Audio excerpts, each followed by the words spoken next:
I am Stephen Matthew Lazo Sonia. I am currently a broadcast program producer announcer 2 for Central Mindanao University. Bachelor of Science in Development Communication.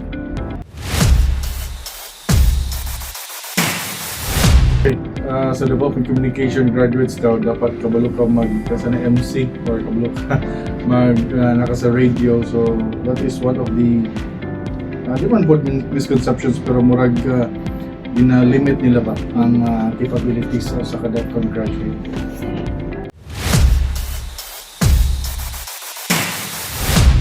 Okay, development communication as a field is a very broad jud. So usay akong gi-mention kaniya no, malimitahan ang graduates sa DevCom kay mo lagi na diha ra tahod sa pag-isa storya tabi-tabi pero wala sa kabalo na napoday laing skills, no, hidden talents.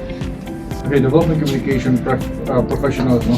We are jack of all trades, pero importante po na as a jack of all trades, yun sila nakabuto sa radyo, sa mga istorya, pero about lang sa pamaba lang ba, or about lang sa to ang speech, or natadiha, no? Ila po yung nakastag self-confidence, pero overall, kanina mga misconceptions, no? Na kayo sila na nakakatrabahuan ng DevCom, kaya tungod daw sa to ang kamayo mag-istorya. Pero diha lagi gini na to na limited lang ato ang roles, no. Natakot sa atong applyan, communication specialist, radio announcer, pero pagabot sa ubang mga trabaho murag dili na feel na to, no, di ta qualified kay murag sa misconception wala tayong na set of skills. Mass communication kay mo ni ginang sa about na communication parihara na sa TV. So development communication is we are on a specific para for a certain kaning audience, no? Mayong tag farmers, kung ang mass media mayong slag farmers from Muswan, pero kita ang DevCom mas specific mayong tag rice farmers from Muswan. So mas effective ang development communication kay di man basta-basta na about sa farmers lang na education atong dala, kundi about sa rice farming. So mas effective siya kay haom siya or fit siya para sa mga, let's say, rice farmers from Muswan. Okay, as I mentioned earlier, no, usay po diingon nila nga ang DevCom dito daw to sa call center. No, nalabot ko yung mga classmates before, no, na proceed sila call center, pero ingon po sila nasa radyo, pero as far as I know, as of my knowledge, out of sa akong mga classmates, mga 20 yata may nag-graduate, murag tulo ra yata may nasa radio karon. So pero kung affect siya sa to ang job employment nato or sa job market, ang uban po mag-abroad na lang. Yes, kay kasagaran sa akong mga hibawan sa mga DevCom students before o kalabi na karon, no, yung sila na nasa experience sa journalism, writing. So what if di ay kung wala ka experience sa journalism, writing? Para sa ko, I grew up in a farm. School ako sa Ateneo de Davao University before. So ako sa city. So if nga naman di ay wala na day right ang usa ka someone na walay dili may sa writing, pangit og tingog, usa na wa di tingog, pagaw tingog, walay self-confidence. So muna, usay po may tag gramay ra ang enrollee sa DevCom. Wala labayanan na sa mga PD, mga shifties, diyan na mga dito kay kamay ra, dawaton diretso kay, I don't know, no? Sorry for the term, basig desperado po ka rin DevCom nga magka-estudyante. So muna, no, ako dun siyang factor nga usay gamay mo sulod diha or pinugos na lang or wala lang choice mo sulod og DevCom. Yeah. Okay. In the long term, atong balikon, no, na I don't know kung ang tao dyan wala or ang student before sa iyang senior high school or elementary niya wala siya experience sa journalism or di siya paminaw radio. So muta na ta kamong paminaw pa mo radio, muta niya lang pero unsa ng mga radio station isa lang kana ilahang kanang let's say kana man mga well known. So I don't know if it's enough para sa ato mga future DevCom students or mga future college students nga i-adapt or kaning mag-enroll sila DevCom kay tungod nakapaminaw sila radio or mag-DevCom sila tungod kay ang ila kay service to the people, kay ginamugna man ang development communication para mas specific, no, mas effective ang let's say extension works o ubang mga communication or mga IECs sa government ngadto sa ato ang mga Filipino people.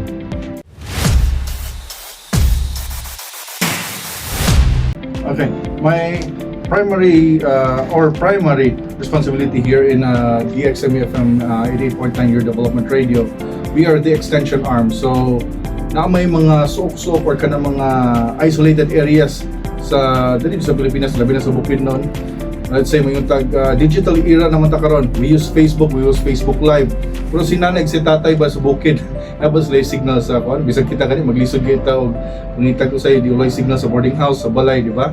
So unsa lang kato sila. So our role is kaning mapaabot sila unsa may mga kayuhan sa may mga technology nga nasa government karon, labi na sa Central Mindanao University, because we are a state university. So pasabot ana daghan ta og mga knowledge and daghan ta research, daghan ta technology nga pwede nato i-share sa ato ang mga katawan sa Pilipinas or sa Bukidnon. So mo na ang role namo is to share, and we are the extension arm of the university. Okay, so syempre we use our phones, and dapat dili po nato ikon atong self jud, no? Always be ready mo self bahalag sa limong dala-dala naka-ballpen na makapapel or recorder, as long as you bring yourself jud. Yung naman ko diri, pero you are physically present but you are mentally absent. So you have to be present at all times, especially sa work as a journalist, no? Every second counts, every word counts. Kay basig usay mo kag so mo gingon sir, basig mo offend na siya. Wala naman pa ninyo ang interview. So social media, Facebook. So we use social media, Facebook through our Facebook Live. So itong programs, well, galabay ta. We are live on air. Then live po ta sa ito ang DXME FM 88.9 MHZ na Facebook page. Yeah. So how often? So very frequent, every day dyan. Especially now that we don't have, we are off air, so we're off air for about 2 to 3 months. So walay DXME FM karon kay we are in the government, so magdaghan pa og mga papeles para smooth and legal ang pag-repair sa maintenance po na repair and maintenance sa DXMU. So every day nato ginagamit ang Facebook para ma-share nato no ang unsa pa man ng mga kalabuan diri sa Central Mindanao University ngadto sa ato taon.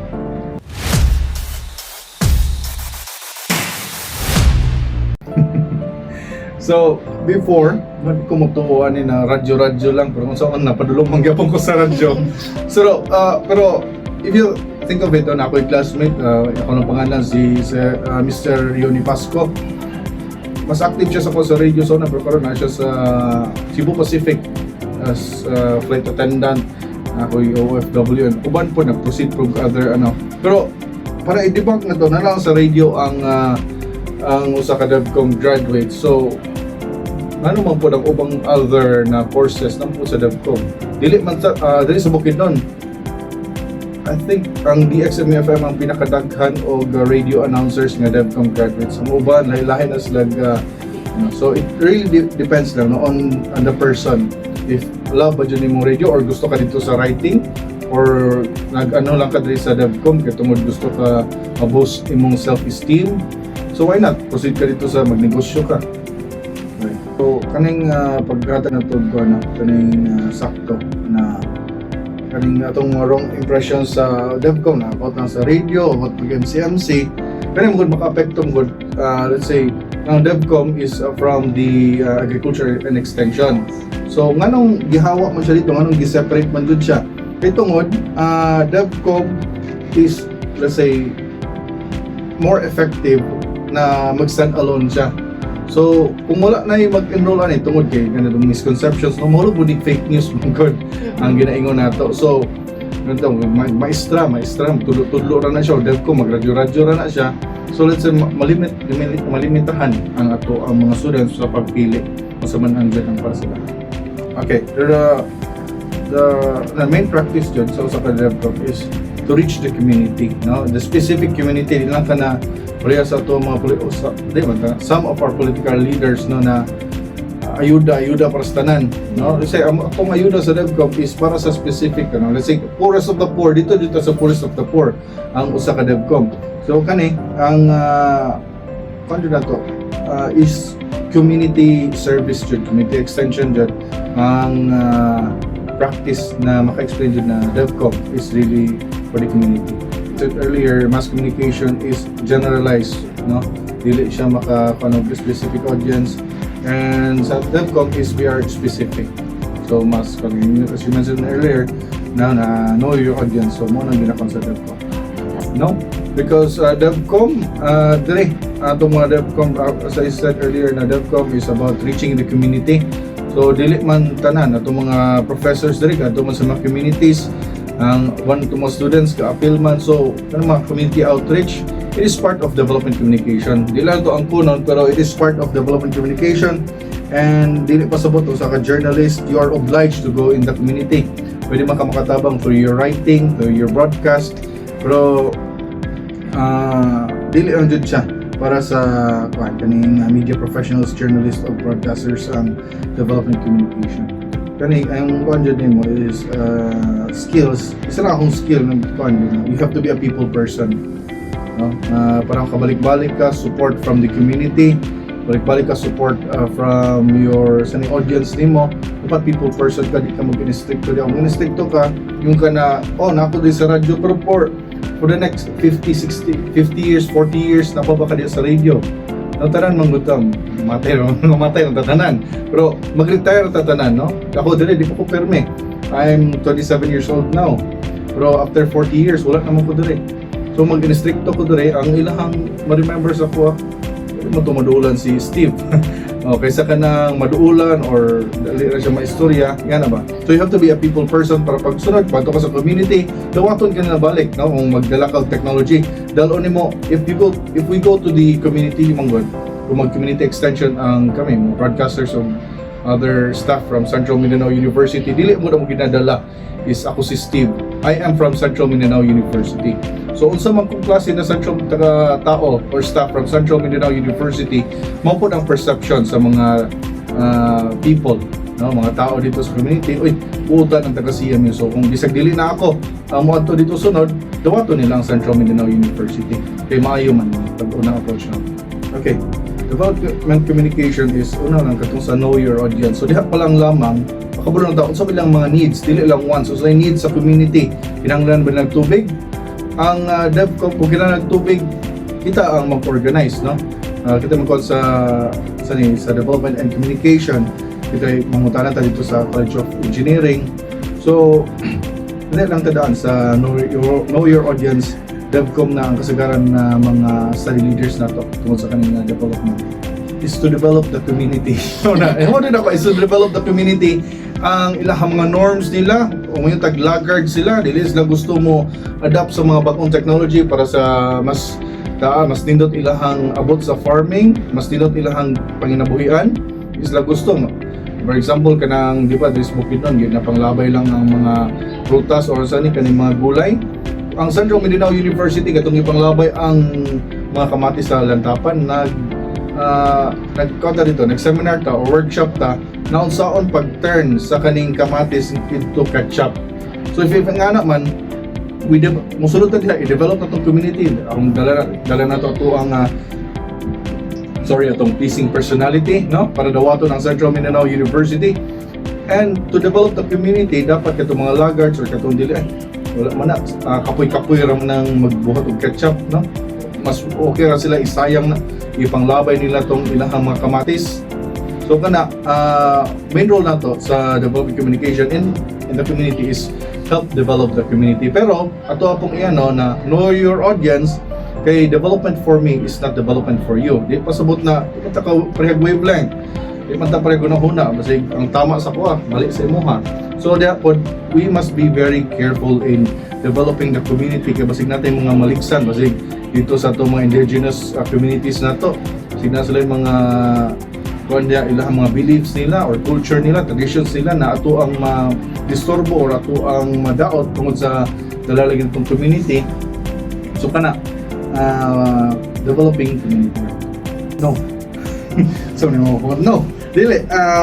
Pero developing communication is makabuhat tag news, dili na to kinahanglan i-post, pero mo na di ba kung magbalita tag news, is dapat ato ang tan-awon what is newsworthy. So para sa ko no, makaingon gyapon ni na sakto gyapon na developing communities makaimutag mga news balita which are good news, and development communication no, o if ever man amo sa journalism or broadcast or radio pohon, development communication kay dili taga-aim for kaning popularity no, kung ang ubang mga private nakabantay mo sa mga post, so ubang mga private na mga radio stations, mga disgrasya, patay ana or mga suicide mo na ilang ginabalita or mga corruption. Kami dire development unsa man ang ginatabang sa government kay bisag gupot ang kalibutan, we must show the world that there is still good no in the world. So dili na to hope ba taga tong pag-asang tao nga dili lang ta puro lang mga dautan usay mahadlok na ta magawas no, or i-strict na tong parents kay dili na ta pag-ausol ita pala agod kay kasi sorry na mahilabdan ta diha or kung kabon na tagkalit, but to show the world that there is still good in humanity mo na ginabuhat sa development communication ng mga broadcasters no, na natin mga good news kung diha.